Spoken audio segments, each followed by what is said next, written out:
Guys, tingnan nyo tong ano to. May suloy dito sa aking indoor. Susubukan ko tong i-propagate sa water. So, gaganyanan ko lang. Pagputol. Ayan, tanggal na. Ayan, tanggal na po. So, ilagay natin sa tubig. Ayan guys, ayun yung aking tubig. Tingnan nyo.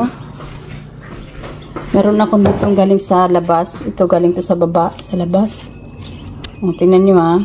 O, may ugat na siya. Ito naman, o, ang gaganda na ng ugat to. Ganda ng ugat. May ugat na. Hindi ko pa yung tatanim. So, ito yung ating bago. Yan, ayan yung bagong kinuha ko. So, ilalagay natin ulit dito. Yan, nandiyan na. Pero ito, yan. Ito mo, may ugat na rin, oh. Pero hindi ko pa itatanim. Kasi wala pa akong time. Busy pa yung inday. Trabaho na punta. Balik. Siguraduhin na lang na hanggang sa tubig talaga siya. Yung mga propagation ko in water. Meron pa akong kamote dito. So, i-break natin dito.